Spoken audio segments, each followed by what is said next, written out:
Congressman Danilo Gamones Fernandez, more popularly known as Dan Fernandez or Attorney Google. Susunod naman po, sa July na po naman yan. So palagay ko naman po ay within this year matatapos natin ito.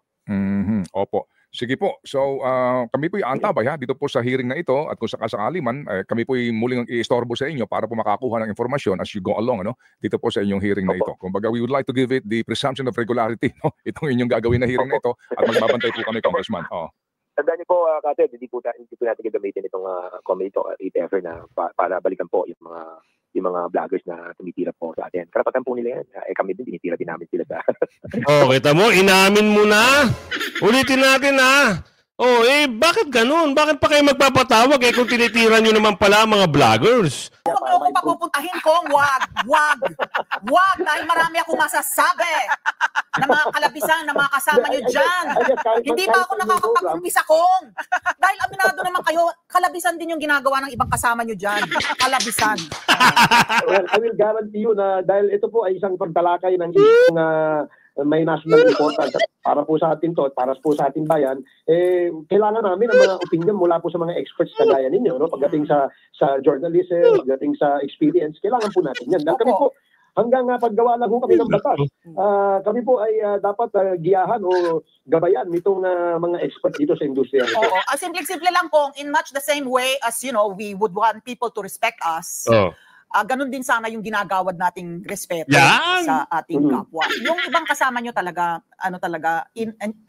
arguably talagang they cross the line sa mga pagtrato po nila sa mga resource person na iniimbita dyan. And with that, Happy New Year, Kong. Hindi ka drug lord. Walang maniniwala na drug lord ka.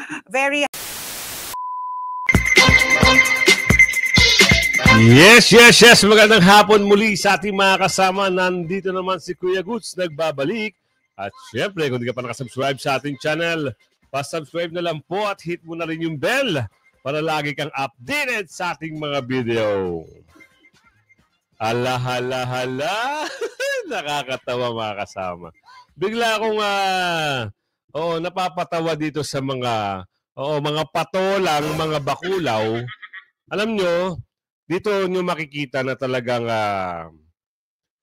mga talunan ito dahil sa sobrang pagkainis nila, dahil nasisira ang kanilang mga pangapangalan, eto na pinatulan na yung mga vloggers. At ang sabi, hindi naman daw sila nagagalit sa mga naninira at nagkikriticize sa kanila. Pero yung nagpapakalat daw ng fake news, ito yung tanong.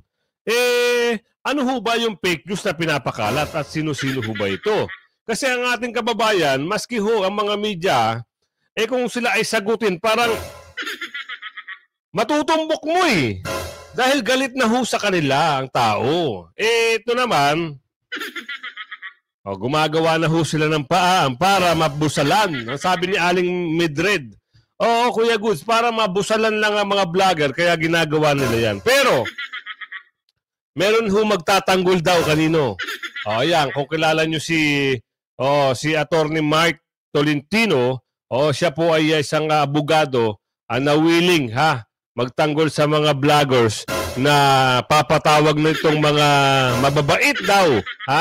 Mababait daw sila. Hay nako, iba talaga. Mamaya mabubuwisit ka. Dahil alam mong iritang-irita na siya pag sumagot. Itong mamaya marinig niyo kung sino ito. Kayo na ang bahala humusga. Pero bago natin simulan natin talakayan ng reaksyon, sa like, sa share, at sa subscribe. Always na po tayo dyan kay like at share ang video. Ikalat nyo sa inyong mga kamag-anak. At meron tayong join button dyan. Kung gusto nyo sumali, pwede pindutin nyo lang. Mapasok naman tayo dito. Suportado ni Trump si Duterte sa revolutionary. Ibang usapin to Ito, si Tutut, kinakabahan na. Ayan yung title. Kaya tingnan natin kung ano yung pag-uusap dito at lilinawin natin kung ano ba talaga ang pwede na i-reaction dito. Pasok. Kinakabahan ng malala itong si Bongbong Marcos sa mga balita patungkol kay Donald Trump. Lalong-lalo na ang pagkakaibigan nila ni Xi Jinping ng China. Tingnan niyo na ba nito? Trump says he'd rather not put tariffs on China. At heto pa, Donald Trump says he and Chinese President Xi Jinping have agreed to do everything possible to make the world more peaceful and safe. Ano ka na ngayon, BBM? Ang itinuturing mong kaaway na si Xi Jinping ay kaibigan talagang matalik ni US President Donald Trump. Walang-wala ka kay dating Pangulong Duterte noon. Nakikipagkaibigan sa iba't ibang bansa.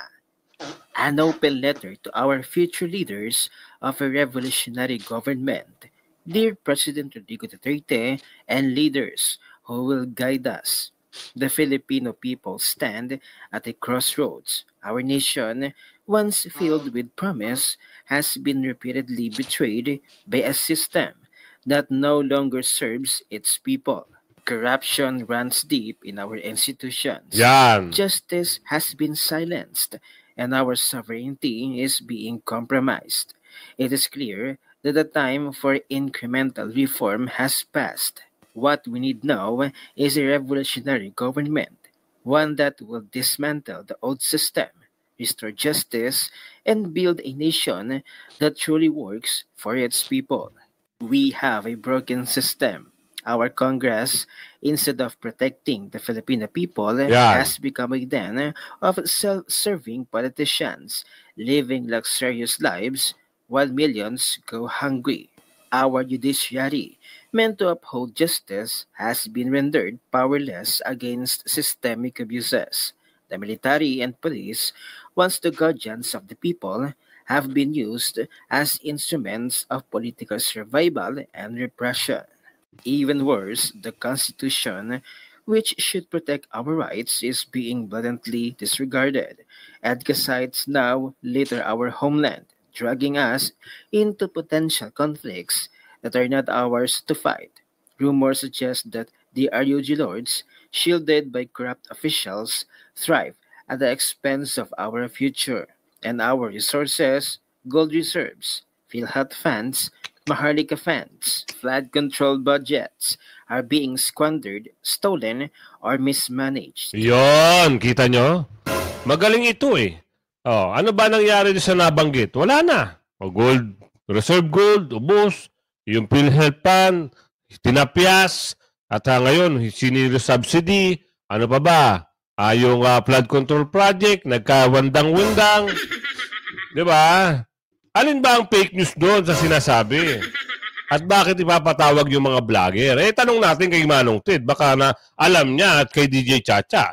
Kasi kung sinasabi niyong fake news ang pagpuna sa inyo dyan sa camera, ay hindi ho. Kasi nakikita lang at nagre-reaction lang naman ng tao. Di ba? Kasi meron naman talaga kayong tama ho ba? Tanong nyo, ako nagpariban ka na? Yun ho, yung mga pinupuna ng tao. Tama ho ba? Pag nagtanong kayo, yes or no? At sasagot mo lang, yes or no. Tama ho ba yun? Tama ho ba? Pag hindi nyo nagustuhan ang sagot, ipapakontempt nyo. Yun ho yung mga, yun nakikita ng ating kababayan. Milyong-milyong kababayan natin ha. Milyon-milyon ho ang usapan dito. Yun ho yung nabubuwisit. So ngayon, sa fake news na sinasabi, pinapakalat, alin ho ba ang fake news? Tanong natin kay Manong Ted, baka alam niya. Manong Ted, alam niyo ho ba yung fake news? Magandang umaga po, Congressman Dan. Good morning, sir. Ay, good morning, sir. Kated and kay DJ. Magandang umaga po sa inyo. Okay. Magandang umaga, Kong Dan. Kong Dan, ito pong isasagawa niyo pong investigasyon. Ano po mismo ang pangunahing layunin nito? At anong oras pong simula mamaya ng hearing po ninyo? Yung pong naitaas po na sa atin ng Kongreso ay nakalimutan ko resolution pero tatlo po kaming magsasama-sama dito. Yung pong public information, public information and communication technology, saka yung sa akin pong committee. Basically ang ating pong ipatakal dito, syempre po dalawang bagay itong parang nagbabanggaan kasi nabasa ko 6 na pong bills pong binigay sa amin at marami pong iba't ibang mga House bill and resolution and also privilege speech po na napadala sa atin. So yung pong sa freedom of expression and also do sa libel ng mga different content creator na kumbaga deliberate yung kanilang ginagawang creation and dissemination ng ating pong false information. Kasi medyo may boundary, may gray. Kita nyo ha? Pati si DJ Tata nagugulat eh. Kasi naman, kung magpahayag naman ito, kuya, pag kayo okay lang. Pag kayo ang magsasalita sa camera, kahit pagtawanan nyo pa, yung mga resource person okay lang. Pero pag halimbawa ang mga vloggers ay nag-react at nakita nila kung ano yung mga pinagagawa nyo, ipapatawag nyo. Huwag naman ganun. Be fair naman. At saka yung sinasabi naman ng mga vloggers, base ho yun sa mga napapanood nila. Huwag naman ho kayong, huwag yung masyadong abusuhin ng kapangyarihan, sabi ni Aling Marie. Oo, kasi masyado na atang, naabuso yung mga kapangyarihan. Pero kung halimbawa daw, kung kayo ho ay mag-iimbestiga, ayusin nyo pagkatanong, baka mamaya ipahiya nyo rin. Doon ho kasi umaalma yung ating mga milyong-milyong kababayan. Doon po nila hindi nagugustuhan yung mga pagtatanong nyo.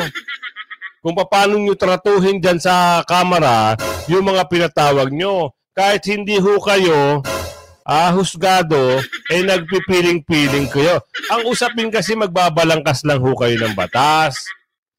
Oo, yun ho inapupuna ng mga vloggers. Kaya naman sila, nagpapahay.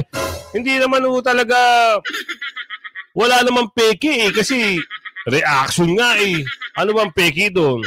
Diba? DJ Chacha, ipasok mo. Area kung kami nakikita may mga gaps, siguro ito po yung atin pong babalansihin. But of course, hindi lamang po tayo pumapasok doon sa issue ng mga vloggers na nagsasalita against a certain personality, karapatan po. Ano yung gagawin nyo, kuya? O kung hindi kayo himasok sa issue ng mga vloggers, anong punto nyo? Yun ang tanong ng ating kababayan, lalo-lalo na si Kuya Roger. Si Kuya Roger, taga Laguna pa naman yan. Tuloy. Nila yan, under the freedom of expression. But of course, meron mga boundaries that we have to check as well because meron naman tayong nasasagasa ang mga legitimate mga journalists na they are undergoing a certain parang, diba, kapag meron kayo... Ano naman pakialam ng vlogger sa journalist? Paano in the way na paano ho nasasagasaan? Kuya, paki-explain naman po. Kasi pangit naman yun parang pinagkukumpit mo yung vlogger sa ka-journalist Diba? Iba ho ang journalist, sila ho yung taga-balita. Iba ho yung mga content creator, sila ho yung nagre-reaction. Kung makarinig kayo ng reaction ng isang content creator na hindi nyo nagustuhan, galit na agad kayo? Pwede ba yun? Paano naman yung galit ng milyon-milyong Pilipino? Paano naman yun? Tuloy. Lalabas, meron mo na nag-check, something like that. So, we have to balance that. At aside from that, Manong, saka DJ, meron ding mga bills dito na file din po about sa mga digital literacy na kung saan na-educate natin yung ating mga kabataan kasi basically ang mga kabataan yung medyo na-apektuhan din doon sa mga different content na nakikita natin. Might it be damaging sa kanila, hindi po natin alam pa sa ngayon and that's the reason why we will be inviting doon po sa briefing lahat ng mga stakeholders. Dito nga po sa gagawing hearing ng Tri-Committee, binanggit niyo po kanina, kasama po dyan ang Public Order, Public Information and Communications Technology. Sa unang hearing na mangyayari po mamaya, ipinatawag niyo po yung mga social media platform at may ipinatawag din po kayong mga vloggers. Sino-sino po dadalo sa pagdinig mamaya? Ayan, tapusin lang natin yung ads mga kasama. Reborn. Ang alam ko na nag-confirm, yung pong ByteDance ng TikTok. Hindi ko alam sa Google Philippines. Sa Meta Philippines. Tapos, ngayong umaga yon, briefing lang yon. Tapos, pagdating ng alauna naman po, yung ating pong Department of Information and Communication Technology sa DICT, si Secretary Ivan, DOJ, National Bureau of Investigation, NTC din, inibitahan din po natin, saka yung Cybercrime Investigation and Coordination Center, NTC. Ayan, yun yung mga inibitahan po natin para makita natin, ano ba, saan ba tayo nagkukulang? Ako kasi nakikita ko parang nagkukulang tayo doon sa implementation ng panguhuli sa mga kanto. Kasi kung titingnan mo yung 10175, klaro naman doon yung pati doon sa content-related offenses, nakalagay naman doon. Hindi lamang siya doon, hindi lang siya malawak. Kaya tingin ko, ilalawakan natin yun. Kasi kung ginawa ito ng 2012, hindi pa uso itong mga content creator na ganito ka-wild, no? Walang regulation. I think palagay ko yung, for example, yung nag-splice ka para marating yung narrative mo and what push you, no, para gawin yun. Alam niyo mga kasama, ito lang ha, swerte na nga yung mga tao mga kababayan natin Dahil sa itong mga media o content creator, nalalaman nila kung ano yung totoong nangyayari. Dahil noong unang panahon na binabanggit nito ni Kuya, kawawa ho ang ating kababayan dahil black, naka-black, ibig sabihin, blankong-blanko ang ating mga kababayan kung ano yung gusto nilang gawin lang, di umano. Kaya mahirap din no? Alam nyo, pag kayo ay nagsasabi ng totoo at kayo ay nagre-react, kung ayaw nila. Hindi ka na pwede, gagawa na sila ng paraan. Pero pag papanig sa kanila, kahit lumusong ka pa sa baha, kahit maglakwatsa ka lang dyan palabay-laboy, okay lang sa kanila kasi walang pupuna sa kanila. Ganun lang kasimple, sabi ni Aling Josephina. Salamat Aling Josephina Tuloy. Sa ating 10175. But considering also yung freedom of expression, so nasaan tayo sa boundary nyo? So ako, public order ang aking hawak, so I have to check it out kung talagang nag-adhere yung mga ginagawang ito doon sa mandato ng ating committee. Most especially kapag tatamaan na yung mga future generation. Tayo, kaya na natin, nakaka-relate na po tayo dyan Kumbaga, una nasasaktan tayo, but eventually nagiging wala na, matigas na yung puso mo, hindi mo na pinapansin. Ibig sabihin, Kuya, nasasaktan ka pala. Paano naman ho yung mga tao na humarap dyan na as a resource person at kukuhan nyo lang ng investigasyon kuno at napahiya na sa milyon-milyong kababayan natin, nasira ng mga reputasyon, paano naman ho yun? Mga general na pakulong, mga attorney na pakulong, mga career na pakulong, paano naman ho yun, Kuya? O kung ayaw nyo palang maging... Ang sakit, di ba, Kuya? Pag halimbawa, yung multo ay pumasok sa buhay mo, ang sakit, di ba? Tuloy. Sometimes yung mga ganun, nagiging parang katotohanan na. So, ang aking pananaw, and I want to be clear on this, na talagang binabalanse ko po yung freedom of expression and libelous content na meron naman po talagang penalty naman dyan. Yung mga bata, because ano magiging epekto sa kanila nito, especially vulnerable yung mga utak nila, hindi nila alam kung anong katotohanan at ano yung totoo. So we have to protect our generation and our public in totality. Ito ang totoo. Papakita ko sa inyo mga kasama Tatapyas-tapyasin na natin kung ano yung mga slide natin dito. Pero dito ako maniniwala sa interview kay Atty. Topacio. Sigurado ito yung totoo. Para malaman nyo kung ano talaga, kung sino ata, di umano, yung nagsasalita. Hindi ko kilala kasi yan taga saan ba yan? Ito, Atty. Topacio, ano bang masasabi mo doon sa kanina? A verified complaint, a copy, is right now on its way to the House of Representatives. This is an ethics complaint against Congressman Danilo Bacones Fernandez, more popularly known as Dan Fernandez, or Attorney Google.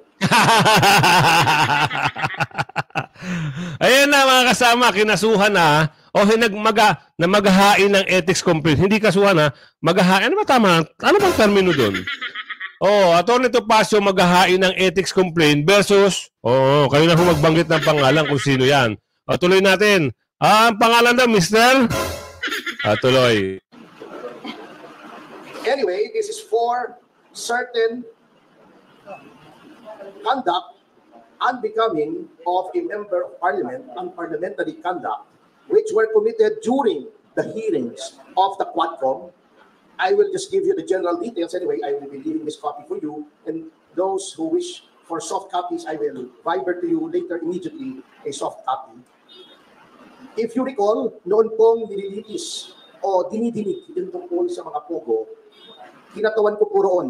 Nirepresent ko si Miss Catherine Cassandra Leong. At lahat naman po tayo saksi sa ginawang paglabag sa mga karapatan ni Miss Cassie Leong. Specifically, not only the deprivation of the right to counsel, but physically, this was unprecedented in legislative history in this country. Nahaharangin mo yung abogado at hindi mo palalapitin sa kanyang kliyente during a legislative hearing. Sapagkat ang karapatan na magkaroon ng abogado upang makipagsangguni ang isang testigo sa legislative hearing ay ginagarantiya ng walang iba kundi ng ating saligang batas. Number 2, pagwawarning sa abogado na huwag bigyan ng payo ang kanyang kliyente. Saang planeta po acceptable ang ganoong behavior? Nasasabihin mo, Atty. Topacio, do not approach your clients, otherwise you will be cited in contempt. How is that? Diba? Diba? Pati si Atty. Topacio, nasabihan eh. Kita nyo nga. Saan ho ba, pag nag-reaction ng ating mga kababayan, mga vloggers, pag napapanood lang kasi, wag ho kayo mag-live para hindi kayo pagpiestahan. Meron ho kasi kayong nagagawa na hindi kaaya-aya sa mata ng ating kababayan. Kaya sumasakit din ng loob ng ating kababayan. Milyong-milyong kababayan natin na ang nagagalit. Sumasama ang loob nila sa pinapakita nyo. Kaya ho nagkakaroon ng reaction pero wala hong fake news doon. Kasi kung gagawan kayo ng fake news, madali lang sa madali. Kaso nga lang hindi eh. Yung mga nararapat lang na ipakita sa ating kababayan kung ano yung mga ginagawa yung totoo sa tunay. 'Di ba? Pero kung hindi ho kayo masyadong hindi ho kayo masyadong eto sorry for my word sorry for the word, garapalan. O kasi ho, abusado na kayo sa pag cite in contempt, sabi ni Aling Marie. 'Di ba? Kahit si Atty. Topacio nagsalita na rin. O tuloy mo, attorney. Even possible. Number 3, yung hindi po pagbigay ng right to remain silent and the right against self-incrimination sa isang testigo. At si Congressman Fernandez, bagamat hindi abogado, hindi ko naman sinasabing kapag hindi ka abogado ay hindi mo na alam ang batas. Ngunit, sinasabi na nga po sa kanila, or dapat, a person who is in the legislature should be charged with knowledge of the law. Because number 1, they are lawmakers. Paano kang gagawa ng batas kung ikaw ay walang alam sa batas? Tama naman. Tama naman siya. Tama naman. Tuloy natin. Oy, kayo ha, kuya. Yung kanina ho nagsalita huwag ho kayong magagalit. Kasi, yung sinasabi ni Atty. Topacio, merong pagtumbok. 'Di ba? Meron siyang may guts si kuya, merong laman. Ika nga. Tsaka siyempre abogado. Ikaw ba? Sabi nung babae kanina, si Josephine, ikaw ba? Ano bang alam mo? Ayun ang sabi. Naku. Tuloy. To an extent, si Congressman Fernandez, pwede kang mag-google. At mag-google mo yung mga kaso. At kung meron kang hindi naintindihan sa kaso, meron ka namang legal staff siguro. O itanong mo sa kapwa mo, congressman na abogado, ano ba ang ibig sabihin nito? At pinoint out na nga po sa kanila na sa napakaraming kaso, the right to remain silent and the right against self-incrimination may be invoked not only in criminal proceedings, but in all proceedings. Civil, administrative, legislative. At pinakita na nga po sa kanila ang batas. Pinoint out na nga po sa kanila yung batas. Bakit ayaw pa nilang sundin? That is also against the oath that they have taken when they took their oath of office to defend and protect the Constitution and the laws of the Republic of the Philippines, and pronouncements of the Supreme Court, according to our civil code, are part of the law of the land. So yan po ang isang violation, Number 2, yun pong the right of a witness to be treated with dignity and with respect kapag ikaw ay tinatawag. Na-violate po yan. Binabastos po nila ang mga witnesses, not only my client, but of course, I have no right to complain on behalf of the other witnesses who are also represented by counsel. Yan. Yun po. Number 3, yung pronouncements, very unparliamentary. Alam niyo po, in all parliaments in the entire civilized world, meron pong language na tinatawag nila unparliamentary. Diba? Ayaw na ayaw nila si Pangulong Duterte. Sinabi nila, do not use offensive words. Pero bakit sila? Tatawagin nilang pathological liar, puro cute, puro ganon. Tatakutin mo pa. Misleading the witness, sasabihin pa, tignan mo itong mga napatay, di umano dahil daw ng pogo. Tignan mo yan, we will grant you immunity. If you testify against them, that is misleading. The legislature cannot grant immunity. It is only the prosecution. in certain cases, and the prosecution, with the consent of the court, in other cases, that may grant immunity by way of making a witness, a state witness. It is not for the legislature to grant immunity. They can only grant transactional immunity, which I can explain later on, but they cannot grant complete immunity. So, pag sama-samahin yan, ayaw nilang pakausap sa abogado. Bago tatakutin nila para magsalita against the right to self-incrimination and against the right to remain silent. Pagkatapos, igagrant mo na, papangakuan mo ng immunity na wala ka namang kapangyarihang ibigay. All of these are parliamentary conduct. And nakalagay po, may rules of conduct, hindi lamang ang miyembro ng mababang kapulukan. Kita nyo? Di ba? Hay, nako, talagang mahirap ipaliwanag pag talagang ang tao ay sarado ang utak. Pero lahat ng binabanggit dito ni Atty. Topacio ay makabuluhan. Kahit naman ho kayo, alam nyo naman yan, di ba mga kasama? Kaya tignan natin kung ano yung mababanggit dito ni Kated, ni Manong Ted. Kasi meron ho siyang tanong dito kay, ano bang pangalan nito? Hindi ko kilala to eh. Oo. Manong, kwento mo sa amin kung ano yung mga bagay-bagay na yan. Congressman. Kasi ang lawak nito, and then ang dami yung inimbitahan, baka most likely hindi lahat na makapagsalita na naman niya. Paano po ito? Di po, kaya nga ginawa ko po, Manong Ted, ano po muna, yung po muna platforms ngayon, wala pong iba daw platforms lang. Okay. Tapos yung pang mga agencies lamang po, mamayang hapon. Okay. So, para makita po natin mga inputs nila. Tapos, kunin po natin yung, susunod po, yun naman pang academe, and tapos yung mga vloggers, and yung mga legitimate na mga journalists as well. So, gawin po nating maayos yung pong talakayan para na sa ganun, hindi po sabay-sabay lahat. Baka mga tama po kayo, kung sabay-sabay lahat yan, hindi mo naman matatanong lahat. Kaya nga, nag-briefing muna kami doon sa ating pong mga ahensya, ng gobyerno at ng private sector. Sige po. Congressman, yung pong mga platforms na ito, YouTube, Facebook, ano pa po? TikTok? Opo, yung TikTok, tama, ByteDance kasi nakita ko sabi TikTok daw to Okay. Kasi TikTok owned by ByteDance. Tama po, Kong Dan. Ano ba ang classification nila? Basically po, itong mga platform na ito, di ba, how do you classify them? Kayo ho mismo, meron na ba kayong kaisipan doon? Yan yung ads, tapusin natin Profit agad, boss. Ganun lang. Profit tayo. Well, kasi, of course, they're using yung ating pong internet, somehow sila po talaga nagko-control on how to censor, yung mga bagay na ilalabas po nila. Ang problem kasi dito, Kated, may monetization Yun ang problem dito, nakakapag-add sila. Basically, hindi nila gusto mabawasan yung marketing nila. And ito namang mga nagbablog naman, meron din silang kinikita. So, paano mo mapipigilin yun, yung curtailing their economic Nako naman. So, bakit? Ito lang. Bakit ba naman pati ba naman yan nasisilip nyo pa? Pati yung kumpanya nadamay pa. Oo. Ang usapin lang dito, Manong Ted, kayo na nga bahala. Hindi ko consider dito. Opo.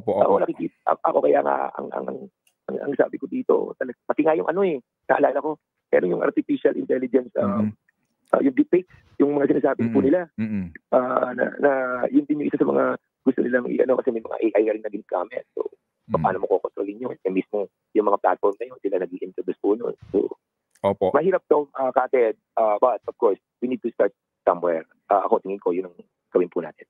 Sige po. Pero doon sa aligasyon ng ilan, na ito ay buwelta lamang ng mga kongresista, doon sa mapanuri at kumbaga mga hindi nagugustuhan ng kongresista ng mga komento ng ilang mga nasa social media tungkol sa inyong ginagawang mga pagdinig. Ito po ay gante. Anong inyong reaksyon doon?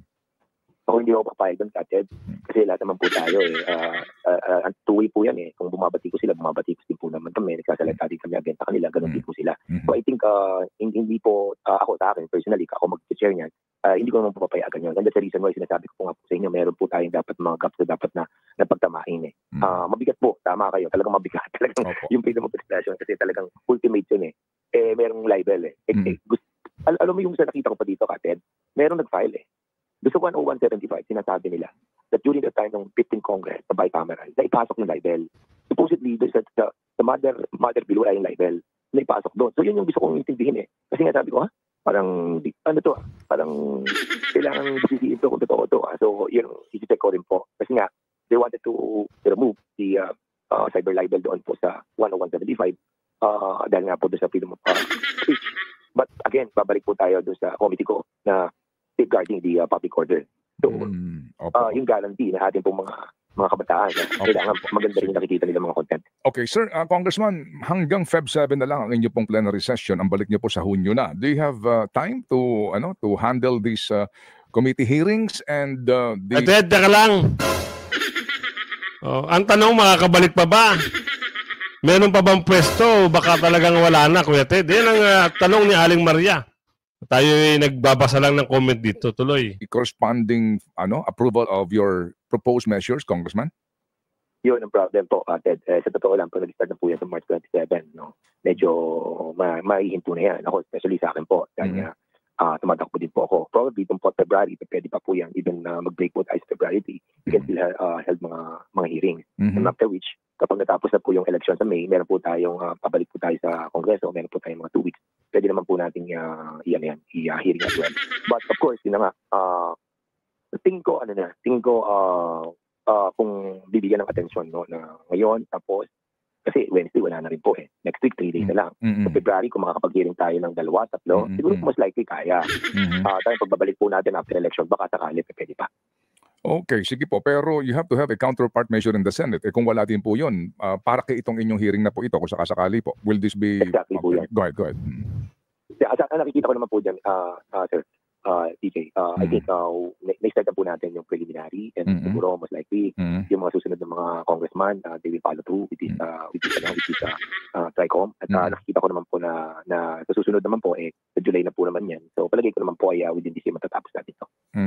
Opo. Sige po. So, kami po aantabay dito po sa hearing na ito at kung sakasakali man, kami po muling i-istorbo sa inyo para po makakuha ng informasyon as you go along, dito po sa inyong hearing na ito. Kumbaga, we would like to give it the presumption of regularity, itong inyong gagawin na hearing na ito at magbabantay po kami, Congressman.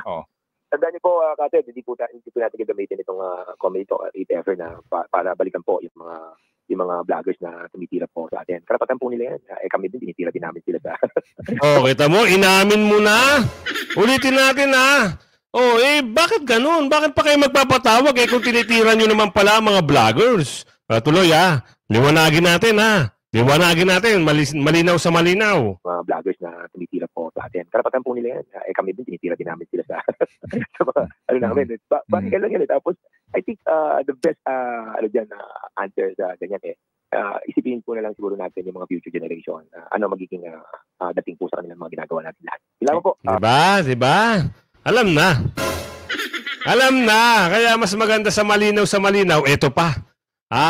Ano yung binaras niya Ito napanood ko lang, kaya binibigyan ko lang ng reaction. Dito sa impression, yung nakita ko kasi yung impression ni ate, yung expression niya pala, sorry nakita ko parang, aba.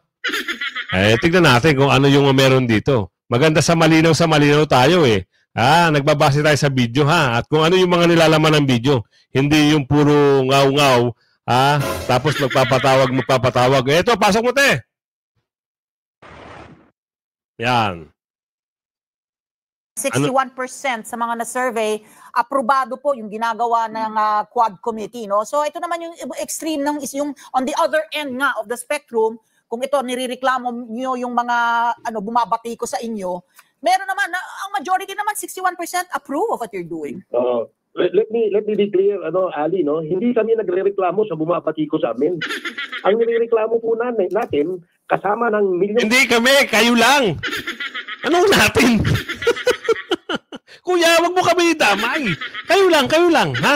Matuloy. Pilipino, pribado man o nasa gobyerno, ay yung pagkakalat po ng mga peking news o peking mga issue. Wala akong problema, mag-criticize sila sa amin. Sabihin nilang bobo kami, sabihin nilang kami, tanga-tanga kami dyan sa Kongreso. Wala akong problema yun. 24 oras, 365 days in a year. Pwede mo nilang gawin yun. Pero yung magpakalat ka ng fake news, na hindi naman, wala namang basihan. Halimbawa, I'm just using the issue that was thrown at me. Ako yung tinawag na drug lord. Tayong dalawa lang naman nag-uusap, Ali at si Pat, no? Tatlo lang naman tayo. Oh. Gusto ko sana kayong tanungin, kayo ba'y naniniwala na ako'y drug lord? Oo. So alam mo Diba? kami, kasi nga, Napakasimple. alam mo ba, ano din? Wala po kami hinahabol. Oh. Wala po kaming attempt to curtail the freedom of expression and freedom of speech. Bagkus, gusto pa namin palakasin ito, pero dapat po meron pong responsableng pagpapahayag, no? Meron pong disiplina sa atin.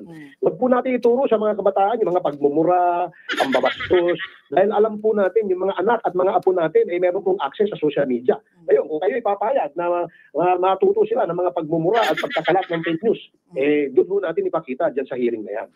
So mapapatunayan nyo naman, Kong, na kasi nga nasa payroll ninyo ng nasa payroll ng mga illegal na pogo at saka drug lords. Itong mga vloggers na to. So, gaya rin nila, tayo. Sagutin mo yung... Huwag ganun. Sagutin mo yung tinatanong ni ate. Ito naman si kuya, tuloy. Ay, meron mong suspecha, no?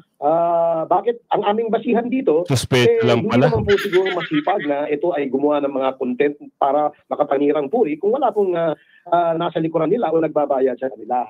No, ako hindi ko naman nilalahat, no? Ang basihan lang pala ni kuya, suspecha. Ganun lang pala kasimple. Tuloy. Ali, marami po tayo magagaling, matatalino, at mga responsableng mga vloggers, no?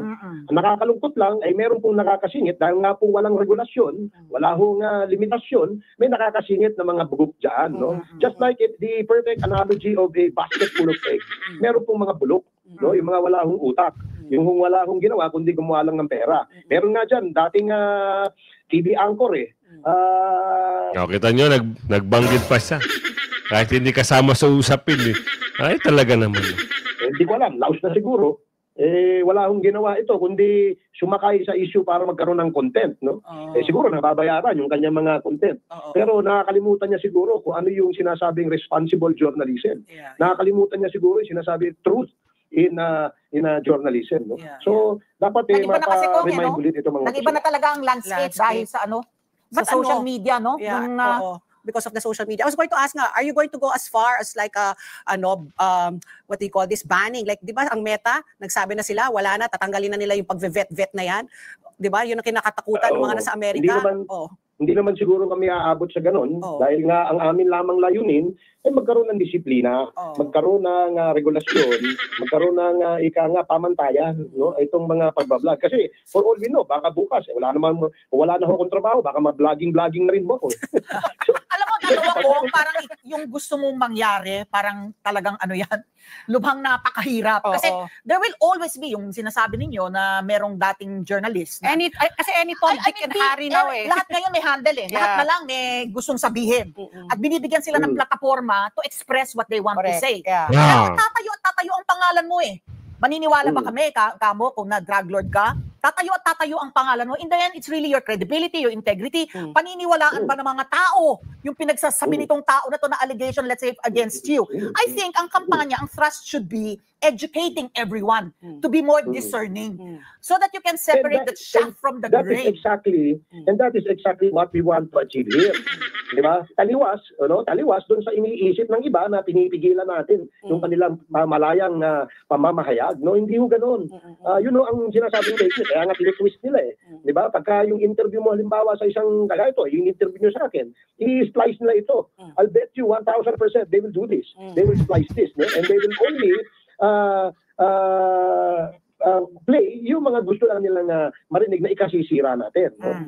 Yun nga, balik ulit yung tanong sa inyo, no, Ali. Kayo ba papayag na walang regulasyon, na patuloy ang pambabastos, patuloy ang pagmumura, patuloy ang walang disiplina ng mga yan? Diba? Alam mo, kung kayo ay kaisa ng komite, kung kayo po ay kaisa ng komite, kami po ay nag-iimbita sa inyo na magbigay din ng inyong opinion sa aming susunod na hearing tungkol dito. Bigyan nyo kami ng guidelines, bigyan nyo kami ng ideya kung paano natin magkakaroon ng disiplina para pare-parehas po tayo makinabang. Hindi yung kayo lang o kami lang. Wala hong ganun. Ito ay para sa bansa. sana makadalo kayo sa aming pagdinig nang sa ganun makapagbigay din po kayo ng inyong opinion. Ay naku, huwag niyo akong papupuntahin kong wag. Dahil marami akong masasabi na mga kalabisan, na mga kasama niyo dyan. Hindi pa ako nakakapag-umpisa kong. Dahil aminado naman kayo, kalabisan din yung ginagawa ng ibang kasama niyo dyan. Kalabisan.